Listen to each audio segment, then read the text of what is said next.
Welcome back, Nick Lenz's Movie Reviews. This is episode number 25. Yes, my 25th episode of this very series.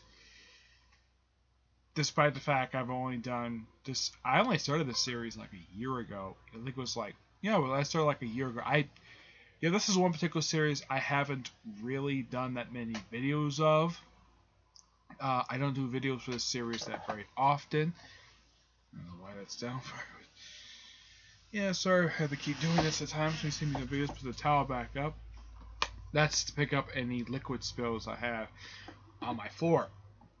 But it does look nice in my chair. Okay. Now, because of the fact we are almost exactly 1 month away from Halloween, I decided to do like a type of thing for this show for pretty much for the next month, every day. Mostly if I can find these movies, if I have seen them or not. Every day I'm going to do one episode of the series as part of a countdown to Halloween. Starting today, September 25th, it begins the Halloween countdown. Now, there will be over 30 videos of this. Basically, by the time we reach October, let's see, 6. Pretty much we'll be doing almost 40 videos. Now, and all these will be just one episode apiece. Now, this will be just horror or sci-fi horror based movies that will be reviewed for this point and forward. I might occasionally do a vlog along with these as a bonus. As a bonus episode, just to move the episode numbering forward, because this is like one series I've kind of fall behind on. Same thing with novel reviews. I don't do many of them. Like the Comic Corner, I've done a lot of those episodes. I've done like over 300 of them. And this one just reached 25, and I think I've only started this series like 2 years ago, maybe at most. But who knows? Alright, the first video, and I've never talked about this movie before, so I figured, oh, why the heck not? The movie I'm going to talk about is John Carpenter's The Thing. Released in, let's see if I can find the release date on here. Yeah. Released in 1982, starring Kurt Russell and Keith Davis. The other actors are in here. Well, it's not listed here on this DVD thing, but there are several actors, but Keith David is also in here as well. This is one of 2 movies Keith David is in. The other one is They Live. I have never seen They Live yet, so divide what you will. This film is one of my favorite John Carpenter films and one of my favorite horror films of all time. This film is just so gripping. Now, despite the fact this film is set in Antarctica, the film was shot in Canada. No joke. Even when we watch the behind the scenes of this movie, they say clearly out that the film is shot in Canada. My guess is because it's too cold to shoot in Antarctica. So whenever you watch this, you're like, why aren't there like people who know about Antarctica conditions know that the entire face should be covered, especially with blizzards and how snowy it can be. The reason why it is, like, here's an example right here. That's Kurt Russell with a beard. And from the films I have seen with him in it, this is like one of like 2 or 3 I've seen basically with him in it where he's actually had a beard. But this is the one I've seen where he has a full beard. Now, he is one of about 3 characters in the whole film who actually has a beard. Now, the reason for the beard is pure and simple. It's cold, so they need something to cover up their face. Now, the characters who don't have beards do cover up their faces when they're outside, which I do praise the movie for doing that.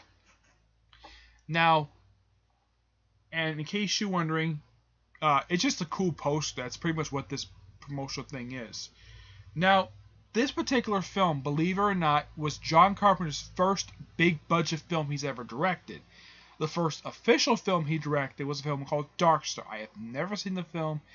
It looks okay, but his second film pretty much helped him finance Halloween. And it was that one and The Fog. I'll do the fog in the next episode, but that'll be tomorrow's episode. I'm gonna do the fog. Yeah, but this came. This was actually, I think, overall, I think this might have been like his 5th film he directed, because he also directed an Elvis movie. Yes, it was an Elvis movie. So you have Dark Star, Assault on Precinct 13, Elvis, Escape from New York. Now this was This came out after Escape from New York. This was like released a year after Escape from New York, and this was the second film. This was actually the 3rd film that Kurt Russell and John Carpenter did.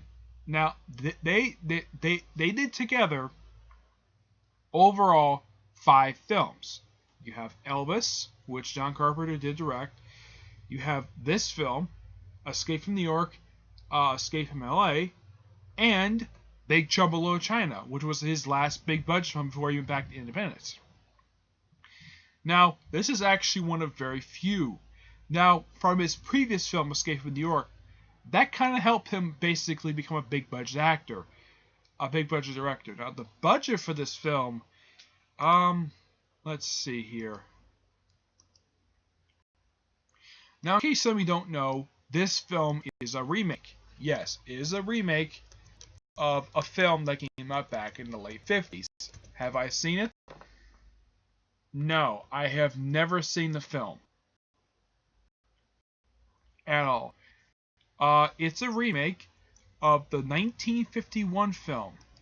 1950, kind of like a big movie. Now, if you ever see the film, okay, the film budget was $15 million, but they barely got back to budget. Okay, now the thing with but both the original film and this film are actually adaptations of a short story. I had never read it. It's called Who Goes There? Yeah. That is the original story that this film is based upon, both this one and the original film. Now, if you've ever seen the film Halloween, which that will come much later down the line from my reviews, they actually show footage from that very movie during that very film. I think also they do that for the Halloween remake that Rob Zombie did back in 2007. Now, I do know about the prequel film that came out exactly 19 years after this, like 29 years after this film. I have seen it. It's okay. Is it bad? Oh, heck yes, it's bad. This film is awesome.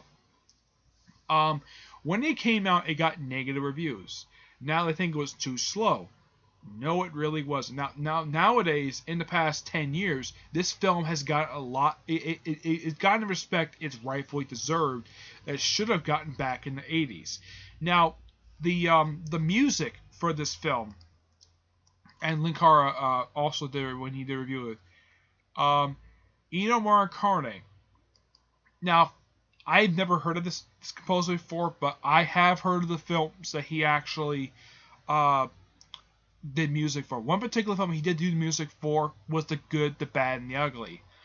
And his music is amazing in this film. Kurt Russell is clearly the star of this film, and Keith Davis, despite the fact he's the only... he's actually one of 2 black characters in this whole film. There's another one. I'm trying to remember the other characters' names. Pretty much almost everybody except for like 2 people are dressed by their last name. Now, Kurt Russell's character name is R.J. McCready, though they've never actually said what R.J. stands for. The other characters in this film are, if I can get to them, you have Blair. He is the guy who built the spaceship. If you've ever seen Spoonie's review of the same video game, they actually show Blair's spaceship he was building. There is Niles, who is one of the 2 black characters in the film. There is Palmer, who is from what I remember about him, he kind of looks like Donald Sutherland with a beard. That's what he looks like. He's a very tall guy. So, yeah. So that's basically what he is. That's my alarm. The other characters in the film are Dr. Copper, who is the medic of the place. There is Norris, who was referenced in the film to have a heart problem. George Bennings, I'm not sure who he was. I don't remember what he was. There is, actually Clark was a tall guy. Palmer was one of the other guys. If I remember, it was let's see if I can remember who he was in the film. I'm trying to remember some of these characters.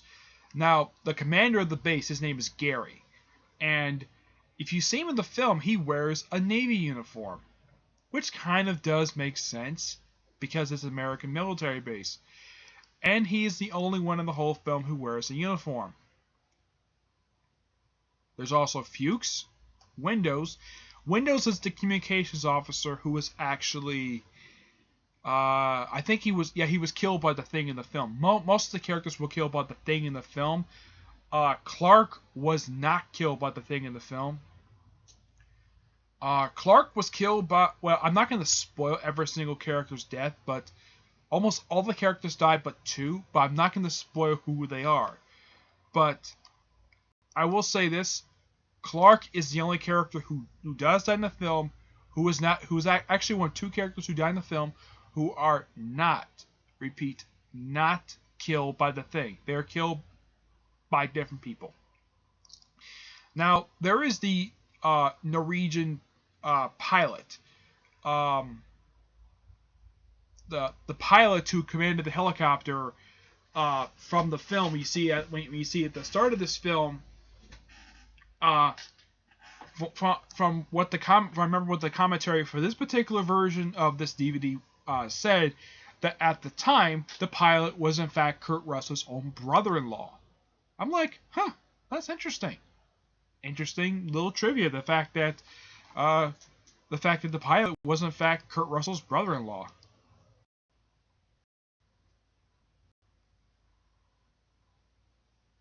Yeah. At one point, I think it was him or the guy shooting. One of them, they said that he was his brother-in-law at one point. Kurt Russell is not currently married, but he is in a domestic partnership with Goldie Hawn. And he's got several kids, one of whom he's got with Goldie Hawn.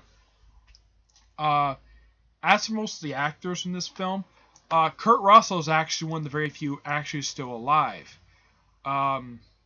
Let's see.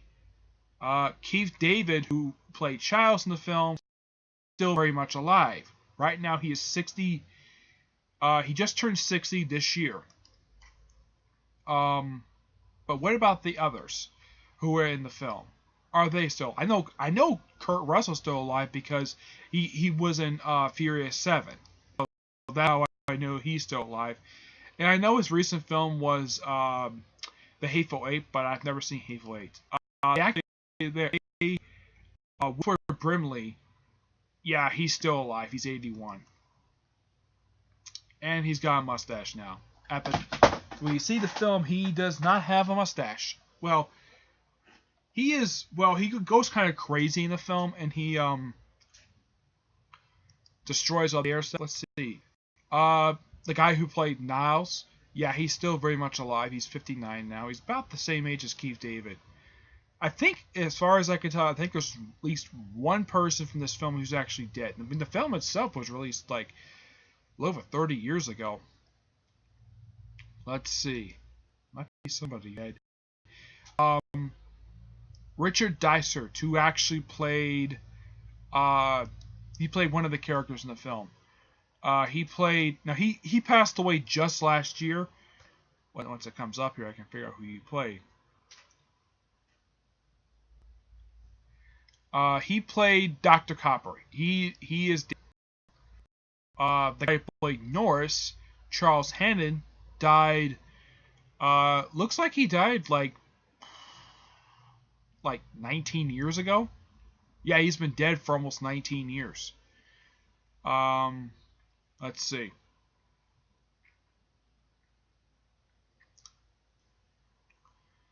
Let's see here. Okay, Bennings is still alive. Bennings, I think, is one of the other skinny characters, along with Windows. So, yeah, he's still alive. So, I think as far as I've heard, according to this commentary, at least two or three of the actors who were in this very film are in fact dead in real life. So, suffice to say, it's sad that they have passed away. But they played great characters in this movie. I highly recommend people see this film. Now, I have not seen the original film. I will hopefully get a chance to see it in the near future. But this film was awesome. I give it a 9 out of 10. It's an awesome film. I highly recommend people watch this film. Does it rewatchable value? Oh, heck yes, it does. You can watch this film multiple times. I've seen this film like 6 times. And it's still so good to watch. So gripping. The film itself is only an hour and 49 minutes. So basically, if you want to kill 2 hours, put this movie in, and bam. You're fine. And one thing I gotta say about this film, the practical effects are amazing. Despite the fact there are some gross out moments in the film, but it's still really good. Now, of course, the obvious plot hole of the film is why in the world does a research-based carry a flamethrower? Now, I have heard from Linkard that there is a reason for it, to defrost pipes that get frozen. That's really the whole point of them being there. Now, in this film, they actually do give a reason why they asked for it. In the prequel, one of the characters just slapped it on and is like, okay, let's just burn it off. Now how they figure out people who are in fact the thing, that the creature still to this very day has never gotten a name. Now, I would not mind an explanation of the mythos of this film. And probably a better film to take place before this one than the film that came out 5 years ago, The Thing prequel. It's referred to as a prequel because if they had remade this particular film, the studio would receive death threats. This film has a humongous cult following, and I love this film, and I'm a huge fan of John Carpenter. Okay, like I said, 9 out of 10. Highly recommend you see this movie. It is awesome. Awesome to watch. But I should also say this. The film is rated R. So basically, if you're 17 or older or have an adult, or this is good enough even for a 16-year-old. So I would recommend this basically people who are 16 or 17 or older to see this very movie. Otherwise, though, if you're younger than 16, don't watch it. Wait till you get older to watch this movie. It is somewhat graphic in a way. Basically, it's rated R for the violence. There's no sex in the film. Is there swearing? Oh, heck yes. But not as much as films were in the early 90s. There's some swearing, but not a lot of it. There's some. Not a lot of it. Yep, that's all I want to say about this film. Alright, stay tuned for tomorrow, where I'm going to review John Carpenter's The Fog. Not the remake that came out 11 years ago. I have not seen that. I've heard it's really bad. So, until then, I will see you there for the review of The Fog. Okay? Bye.